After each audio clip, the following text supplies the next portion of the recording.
আপোনালোকে যেহেতু জানে যে আমি ইণ্ডিয়ান পলিটি বাই এম লক্ষ্মীকান্ত এই কিতাপখন ডিছকাছ কৰি আছোঁ আৰু আজি আমি এই কিতাপখনৰ চেপ্টাৰ 16 ইমাৰ্জেঞ্চি প্ৰভিজন এইটো ডিছকাছ কৰিম আৰু এই পাৰ্ট যিটো 8 এইটো চেপ্টাৰৰ লাষ্ট পাৰ্ট হ'ব।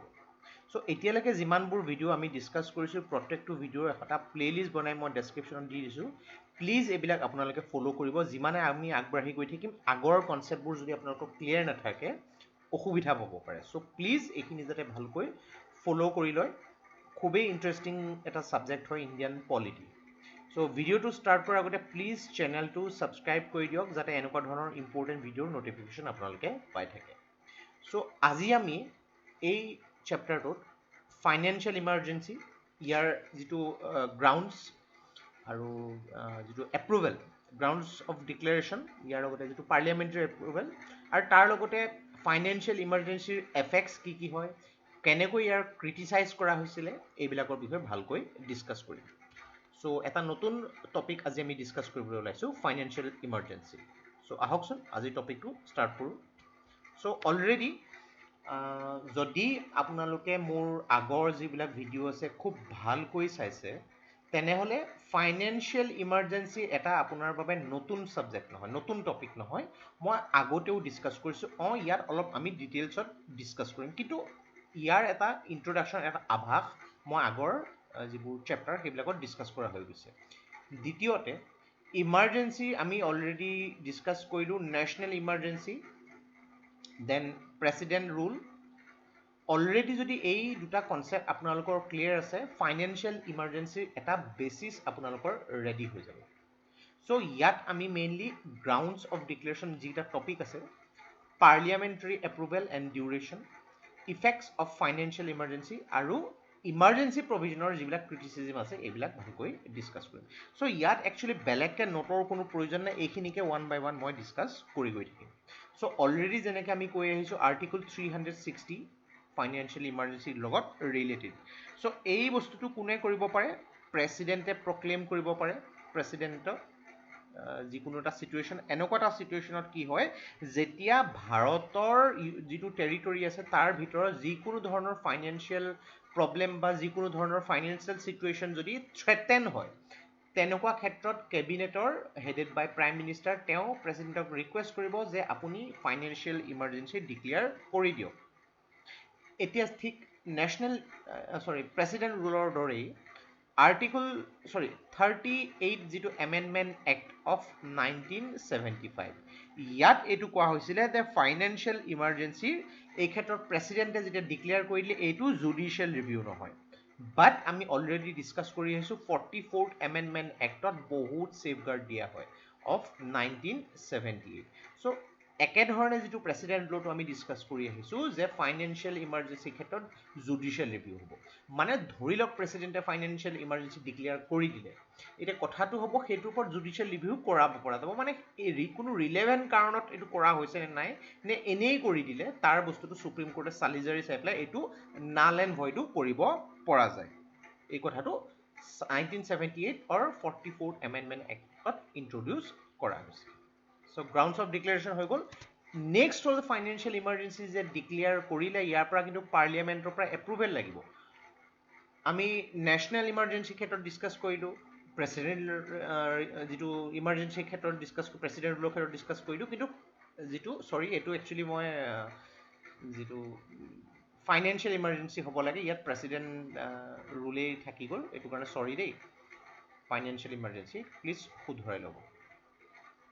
চ' পাৰ্লিয়ামেণ্টাৰী এপ্ৰুভেলৰ কাৰণে কথাটো কি যে ফাইনেন্সিয়েল ইমাৰ্জেঞ্চি ডিক্লেয়াৰ কৰি দিলে 2 মাহৰ ভিতৰত, এতিয়া কথাটো কি 2 মাহৰ ভিতৰত এইটো ইছ্যু কৰাৰ পিছত এইটো এপ্ৰুভ কৰাব লাগিব পাৰ্লিয়ামেণ্টৰ পৰা, মানে লোকসভা আৰু ৰাজ্যসভাৰ পৰা এপ্ৰুভ কৰাব লাগিব। প্ৰেচিডেণ্ট ৰুলৰ ক্ষেত্ৰত এইটো 2 মাহ হয়, কিন্তু নেশ্যনেল ইমাৰ্জেঞ্চিৰ ক্ষেত্ৰত এইটো 1 মাহ হয়। চ' একেখিনিকে কথা ইয়াত আহি পৰে, ছাপ'জ যেতিয়া ফাইনেন্সিয়েল ইমাৰ্জেঞ্চি ডিক্লেয়াৰ কৰি দিয়া হ'ল, সেইখিনি সময়ত লোকসভাখন ছেশ্যনত নাই বা ডিজলভ হৈ আছে, তেতিয়া ৰাজ্যসভাই যদি এপ্ৰুভ কৰি দিয়ে উইদিন 1 মান্থ, লোকসভাখনৰ প্ৰথম মিটিঙৰ 30 ডেইজৰ ভিতৰত সেইটো লোকসভাই এপ্ৰুভ কৰি দিব লাগিব।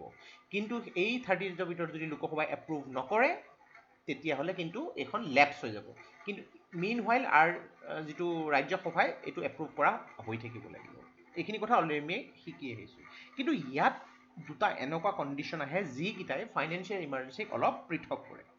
চ' কথাটো কি যে ইয়াত কোনো মেক্সিমাম যিটো পিৰিয়ড আছে এইটো মেনশ্যন কৰি দিয়া নাই, যে আমি যিটো পালোঁ যে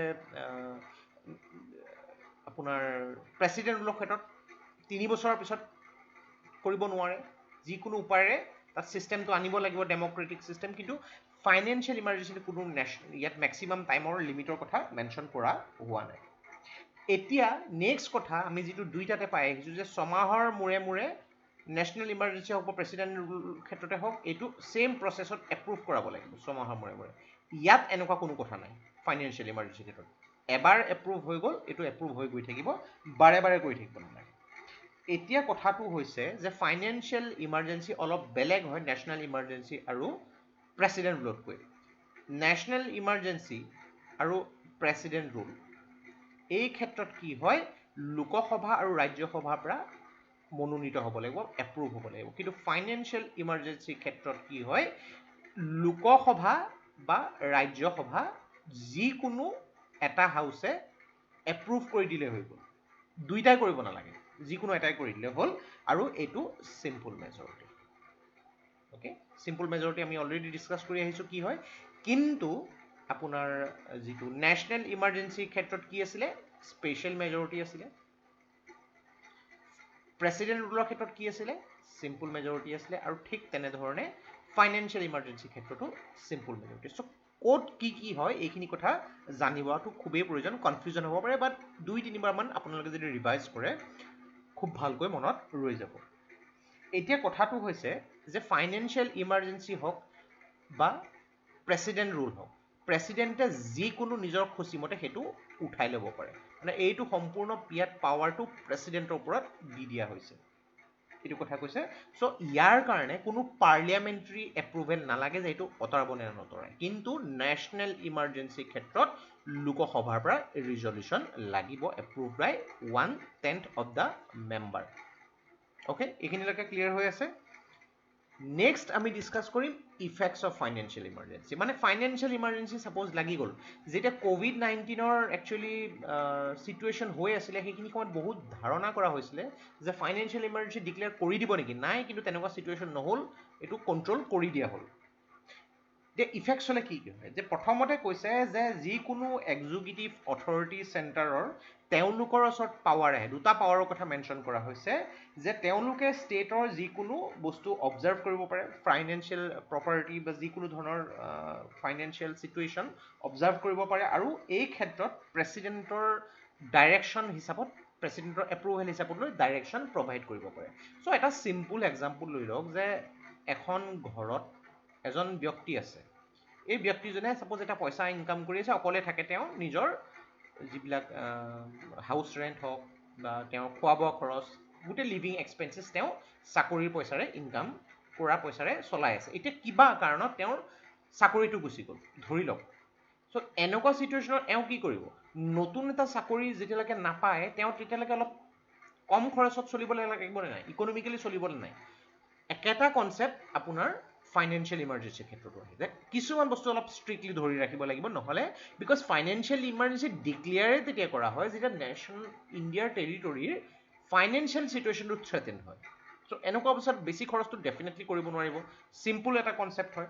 চ' এই ক্ষেত্ৰত কি হয়, কিছুমান ডাইৰেকশ্যন দিব পাৰে যে ষ্টেটৰ যিবিলাক চেলাৰীৰ আছে, যিকোনো ধৰণৰ ইয়াৰ এলাৱেঞ্চেছ আছে, বা ফাৰ্ষ্ট ক্লাছ চিটিজেনসকলৰ যিটো এমপ্লয়ী আছে এওঁলোকৰ যিখিনি এলাৱেঞ্চেছ আছে সেইবিলাক বস্তু ইয়াত কমাই দিব। নেক্সট কি, মানি বিল বা ফাইনেন্সিয়েল বিল এইবিলাক আমি গম পাম, এইবিলাক প্ৰেচিডেণ্টৰ বাবে ৰখা হ'ব, যিবোৰ ষ্টেট লেজিছলাৰে, গভৰ্ণৰৰ এই ক্ষেত্ৰত পাৱাৰটো নোহোৱা হৈ যায়। চ' এই ক্ষেত্ৰত প্ৰেচিডেণ্টৰ ওচৰতো কিছুমান পাৱাৰ আহিলে, প্ৰেচিডেণ্টে কি কৰিব পাৰে, আমাৰ যিটো ইউনিয়ন, যিকোনো ক্লাছৰ ইউনিয়ন হওক বা ষ্টেটৰ, তেওঁলোকৰ চেলাৰী কাট ডাউন কৰিব পাৰে। সুপ্ৰিম কোৰ্ট বা হাই কোৰ্টৰ জাজসকলৰ চেলাৰী ইয়াত কাট ডাউন কৰিব পাৰে। So' financial emergency is the only condition য'ত সুপ্ৰিম কোৰ্ট বা হাই কোৰ্টৰ জাজৰ চেলাৰী কাট ডাউন হ'ব পাৰে, নহ'লে এওঁলোকে কণ্টিনিউৱাছলি চেলাৰী পাই থাকিব যেতিয়ালৈকে তেওঁলোক ৰিটায়াৰ হৈ নাযায়, এই গ্যাৰাণ্টিটো দিয়া হৈছে। চ' কথাটো কৈছে যে ফাইনেন্সিয়েল ইমাৰ্জেঞ্চি যেতিয়া ডিক্লেয়াৰ কৰা হ'ব, চেণ্টাৰে সম্পূৰ্ণ কণ্ট্ৰল ষ্টেটৰ লৈ লয়। চ' এইখিনি ক্ষেত্ৰত আমি যদি ক'বলৈ যাওঁ, H.N. কুঞ্জু তেওঁ যিটো মেম্বাৰ আছিলে কনষ্টিটিউৱেণ্ট এছেম্বলি, তেখেতে ফাইনেন্সিয়েল ইমাৰ্জেঞ্চিক এটা ছিৰিয়াছ থ্ৰেট বুলিও কৈছিলে, আৰু এইটো কৈছিলে যে ইয়াৰ B.R. আম্বেদকাৰে এই কথাটোৰ এক্সপ্লেনেশ্যন দি পেলাই এইটো কৈছিলে যে ইয়াত একচুৱেলি আমাৰ যিটো ইণ্ডিয়াৰ ফাইনেন্সিয়েল ইমাৰ্জেঞ্চি, এইটো অলপ কিছুমান বস্তু মিলে। কিহৰ লগত মিলে? National recovery act of United states, যিটো 1933 ইউনাইটেড ষ্টেটছত এইটো বস্তু এপ্ৰুভ কৰা হৈছিলে, এইটোৰ লগত অলপ মিলে। চ' এনেকুৱা ক্ষেত্ৰত যেতিয়া চেণ্টাৰৰ কিছুমান ফাইনেন্সিয়েল ডিফিকাল্টিজ আহি যায়, ইকনমিকেল প্ৰব্লেম আহি যায়, তো সেনেকুৱা ক্ষেত্ৰত আমেৰিকাৰ যিটো কনষ্টিটিউশ্যনত এই প্ৰভিজনটো মেনশ্যন কৰা হৈছে আৰু তাৰ পৰা লোৱা হৈছে। কিন্তু কথাটো হৈছে যে ফাইনেন্সিয়েল ইমাৰ্জেঞ্চি এতিয়ালৈকে কোনো ধৰণৰ ডিক্লেৰেশ্যন ভাৰতবৰ্ষত হোৱা নাই, যদিও 1991ত এনেকুৱা চিটুৱেশ্যন এটা হৈছিলে, সেইখিনি সময়ত যেতিয়া ডক্টৰ মনমোহন সিং ভাৰতৰ ফাইনেন্স মিনিষ্টাৰ আছিলে, আৰু তেতিয়াৰ পৰা অ'পেন ইকনমি বহুত কনচেপ্ট ষ্টাৰ্ট কৰা হৈছিলে ভাৰতত। নেক্সট আমি ডিছকাছ কৰিম criticism of the emergency provision. Okay, so' ইয়াত কোৱা হৈছে বেলেগ ধৰণে যে federal character of the constitution is destroyed, আৰু এইটো ইউনিটাৰী হৈ যায়। মানে ষ্টেটৰ কমপ্লিটলি পাৱাৰবিলাক যিটো আছে, বহুত ধৰণৰ ক্ষেত্ৰত এক্সিকিউটিভ পাৱাৰ, বহুত ধৰণৰ এইবিলাক বস্তু চেণ্টাৰৰ নিজৰ হাতত আহি যায়, ষ্টেটে একো কৰিব নোৱাৰা হৈ যায়। কিন্তু এই বস্তুটোৰ ওপৰত B.R. আম্বেদকাৰে খুব ভালকৈ মেনশ্যন কৰি গৈছে যে কিয় এনেকুৱা হ'ব লাগে, কি চিটুৱেশ্যনৰ কাৰণে হ'ব লাগে, এই কথাটো মেনশ্যন কৰি দিয়া হৈছে। বিকজ এইটো আমাৰ ইণ্ডিয়াৰ ইউনিটি, ইণ্টিগ্ৰিটি এইবিলাকৰ কাৰণেই কৰা হৈছে। যদি সেইটো কৰা নাযায়, বহুত ধৰণৰ প্ৰব্লেম ক্ৰিয়েট হ'ব পাৰে। চ' এই ক্ষেত্ৰত কি হৈ যায়, ষ্টেটৰ যিটো চেণ্টাৰ আৰু ইউনিয়নৰ যিখিনি আছে, সেইখিনি ইউনিয়ন এক্সিকিউটিভৰ হিচাপত কণ্ট্ৰল কৰা হয়। ডেফিনেটলি নেশ্যনেল ইমাৰ্জেঞ্চিৰ ক্ষেত্ৰতে হওক, ৱাৰ লাইক চিটুৱেশ্যনত এইবিলাক যদি কৰা নাযায়, এনেকুৱা ক্ষেত্ৰত বহুত ধৰণৰ প্ৰব্লেম হ'ব পাৰে। চব ষ্টেটে বেলেগ ধৰণে চিন্তা যদি কৰিবলৈ লাগি যায়, বহুত ধৰণৰ প্ৰব্লেম হ'ব পাৰে। বা এখন ষ্টেটত যদি প্ৰেচিডেণ্ট ৰুল লাগি আছে, এইখিনি ক্ষেত্ৰতো কি হ'ব, যদি ষ্টেটখনৰ যিখিনি মন্ত্ৰীসভা যদিটো থকাৰ অৰ্থহীন, বিকজ কোনখন আপোনালোকে গভৰ্ণমেণ্টক বা কোনটো দলক আপোনালোকে প্ৰাধান্য দিব, বিকজ সেইটো কোনো এটা দলে সংখ্যাগৰিষ্ঠতা পাবই নোৱাৰিলে, কি বেচিছত, বিকজ সেই ষ্টেটখনক জনসাধাৰণে এটা পাৰ্টিকুলাৰ পাৰ্টিক বিচৰাই নাই। চ' এনেকুৱা ক্ষেত্ৰত সেই ডেমক্ৰেচিটো মেইনটেইন কৰিবৰ কাৰণে দায়িত্ব চেণ্টাৰেই ল'ব লাগিব। অ'কে, চ' ইয়াত কোৱা হৈছে যে প্ৰেচিডেণ্ট এই ক্ষেত্ৰত ইমাৰ্জেঞ্চিৰ ক্ষেত্ৰত ডিক্টেটৰ হৈ যায়, কিন্তু এই কথাটোৰ ধাৰণাটো ভুল। প্ৰেচিডেণ্টক যদি ইমাৰ্জেঞ্চি ডিক্লেয়াৰ কৰিব লাগে, আমি যিখিনি আগতে পাই আহিছোঁ যে 1978ৰ পিছত কেবিনেট যিটো হেডেড বাই প্ৰাইম মিনিষ্টাৰ, এওঁলোকে লিখিত ৰূপত দিব লাগিব। চ' প্ৰেচিডেণ্টে নিজৰ খুচিমতে একো কৰিব নোৱাৰে। যদি কিবা ভুলক্ৰমে কৰা হৈছে, তাৰ ওপৰত জুডিচিয়েল ৰিভিউৰ প্ৰভিজনো আছে। চ' এইটো ডিক্টেটৰ যি মন যায় তাকে কৰি ল'ব নোৱাৰে। চ' এইটো কোৱা হৈছে যে ফাইনেন্সিয়েল ইমাৰ্জেঞ্চিৰ ক্ষেত্ৰত যিটো financial autonomy of the state is nullified. এনেকুৱা ধৰণৰ চেণ্টাৰে কোনো কাম কৰিব নোৱাৰে যিটো ষ্টেটৰ ভৱিষ্যতৰ ফাইনেন্সিয়েল প্ৰপাৰ্টি বা তেনেকুৱা ক্ষেত্ৰত হ'ব নোৱাৰে, এনেকুৱা ক্ষেত্ৰত কোনো প্ৰভিজন এতিয়ালৈকে মেনশ্যন কৰা হোৱা নাই। চ' ইয়াত আৰু এটা 5th নম্বৰ যিটো পইণ্ট আছে, এইটো কোৱা হৈছে যে fundamental rights would be meaningless, আৰু এই ক্ষেত্ৰত democratic foundation of the constitution will be destroyed. কিন্তু এই কথাটো সম্পূৰ্ণ ভুল, যে ধৰি লওক প্ৰেচিডেণ্ট ৰুল লাগি গৈছে এখন জেগাত, বা ইয়াত মই নেশ্যনেল ইমাৰ্জেঞ্চি কথাটো আহিম, প্ৰেচিডেণ্ট ৰুলৰ ক্ষেত্ৰত নাহে। নেশ্যনেল ইমাৰ্জেঞ্চি লাগি গৈছে, ৱাৰ লাইক চিটুৱেশ্যন হৈ গৈছে, এই ক্ষেত্ৰত আপোনালোকৰ মুভমেণ্টটো ৰক্ষা কৰিবৰ কাৰণে চেণ্টাৰে কিছুমান ষ্টেপ ল'বলগীয়া হৈছে। এই ক্ষেত্ৰত যদি আপুনি ক'বলৈ যায় যে আপুনি ছাপ'জ বেংগলত আছে, আপোনাক যাব লাগে ৰাজস্থান, আৰু এনেকুৱা এটা চিটুৱেশ্যন বোলে ইণ্ডিয়া পাকিস্তানৰ প্ৰব্লেম হৈছে, চ' এইখিনি সময়ত ৰখাবই লাগিব। বা আপুনি যদি নিজে কিছুমান এনেকুৱা কথা কৈ দিয়ে যিবোৰ কথা আমাৰ শত্ৰুপক্ষৰ কাৰণে হ'ব পাৰে, ভাৰতৰ বিপক্ষে হ'ব পাৰে, এইখিনি ক্ষেত্ৰত ফ্ৰীডম অফ স্পীচটো আপোনাৰ কণ্ট্ৰল কৰিবলগীয়া হ'ব পাৰে। চ' বিভিন্ন ধৰণৰ যিবোৰ ৰাইট আছে, এইবোৰ কাৰ্টেল দেশৰ ইউনিটি আৰু ইণ্টিগ্ৰিটি ৰক্ষা কৰিবৰ কাৰণেই কৰা হয়। এতিয়া ইয়াতে এটা কথা আহি পৰে যে এনেকুৱা নহয় যে আপোনাক ধৰি বান্ধি পেলাই বোলে ৱাৰ চিটুৱেশ্যন চলি আছে, ধৰি বান্ধি দিব পাৰে, বিকজ আৰ্টিকল 20 আৰু আৰ্টিকল 21 এইকেইটা ডিউৰিং ইমাৰ্জেঞ্চিও অটুট থাকি যাব, এইটো কেতিয়াও কৰিব নোৱাৰে। বা আপোনালোকৰ যিটো ঘৰৰ কাষত বোলে একদম এনেকুৱা ধৰণৰ এক্সিকিউটিভ লোৱা হৈছে যে আপোনালোকে থাকিবই নোৱাৰে, যিটো আমি আৰ্টিকল 21 পাইছোঁ, right to liberty and right to live. So' article 20 আৰু আৰ্টিকল 21 থাকি যাব, য'ত আপোনাৰ স্বাধীনতা অক্ষুণ্ণ থাকিব, কোনো ইনজাষ্টিচ আপোনালোকৰ লগত হ'ব নোৱাৰে। চ' এতিয়া বেলেগ বেলেগ ইয়াত স্কলাৰসকলে বেলেগ বেলেগ ধৰণে কৈছে, HB কামাথে কৈছে বেলেগ ধৰণে, আৰু প্ৰেচিডেণ্ট ৰুলৰ ক্ষেত্ৰত বা KT শ্বাহে বেলেগ ধৰণেও কিছুমান কথা ইয়াত এক্সপ্লেইন কৰিছে। আপোনালোকে এইখিনি চাব পাৰে, বৰ বেছিখিনি ইম্পৰ্টেণ্ট যেন লগা নাই। বেলেগ বেলেগ বি আৰ আম্বেদকাৰে এইটো ক্ষেত্ৰত কৈছে যে I don't altogether deny that there is a possibility of the articles being abused or employed for political purposes, যিটো আগতে হৈ আহিছিলে, বাট তাৰ কাৰণে বহুত ধৰণৰ ছেফগাৰ্ড লোৱা হ'ল 1978। অলৰেডি মই আগৰ চেপ্টাৰখিনিত ডিছকাছ কৰিছোঁ, গতিকে একেখিনিকে কথা বাৰে বাৰে ডিছকাছ কৰি থাকি লাভ নাই। চ' ইয়াৰ লগতে আমাৰ এই চেপ্টাৰটো আৰু এই ইউনিটটো শেষ হ'ল। যথেষ্ট দীঘল ইউনিট আছিলে। হোপফুলি আপোনালোকে বহুতখিনি কথা শিকিব পাৰিলে। নেক্সট ক্লাছত আমি চেণ্ট্ৰেল গভৰ্ণমেণ্ট এটা নতুন ইউনিট আমি ষ্টাৰ্ট কৰিম, আৰু ইয়াত কেইবাটাও চেপ্টাৰ আছে চেণ্ট্ৰেল গভৰ্ণমেণ্ট। কাইলৈ আমি ইয়াৰ যিটো প্ৰেচিডেণ্ট নামৰ চেপ্টাৰটো ভালকৈ ডিছকাছ কৰিম। আশা কৰিছোঁ এই চিৰিজটো আপোনালোকৰ বহুত কথা শিকিব পাৰিছে। যিমান পাৰে ভিডিঅ'টো প্লিজ শ্বেয়াৰ কৰিব, যাতে আপোনালোকৰ ফ্ৰেণ্ডছ বা অন্যান্য এস্পিৰেণ্টসকল তেওঁলোকৰো যিসকলে এক্সামৰ বাবে প্ৰিপেৰেশ্যন কৰিছে তেওঁলোকৰ বহুত লাভ হয়। বিকজ আমি বহুত কষ্ট কৰি এইটো প্ৰিপেয়াৰ কৰোঁ, আপোনালোকে নিজেও দেখিছে। যথেষ্ট কষ্ট হয়, আপোনালোকৰ উৎসাহ পালে, মৰম পালে, আশীৰ্বাদ পালে আমাৰ কষ্ট কৰি আৰু ভাল লাগে, এটা উৎসাহ আহে। তো যিমান পাৰে প্লিজ ছাপোৰ্ট কৰিব। যিকোনো ধৰণৰ আপোনালোকৰ ৰেকমেণ্ডেশ্যন থাকে আমাক লিখক, সাধ্য অনুসৰি কাম কৰিবলৈ চেষ্টা কৰিম। চ' নেক্সট পাৰ্টত আমি প্ৰেচিডেণ্ট চেপ্টাৰটো ষ্টাৰ্ট কৰিম, আৰু ইয়াত যিখিনি জুডিচিয়েল ৰিভিউ অলৰেডি আমি ডিছকাছ কৰিলোঁ। চ' নেক্সট পাৰ্টত ডিছকাছ কৰিম প্ৰেচিডেণ্ট চেপ্টাৰটো। প্লিজ ভিডিঅ'টো লাইক কৰিব, ছাবস্ক্ৰাইব কৰিব আৰু শ্বেয়াৰ কৰিব। চ' আজিৰ বাবে ইমানেই। Take care, thank you and জয় হিন্দ।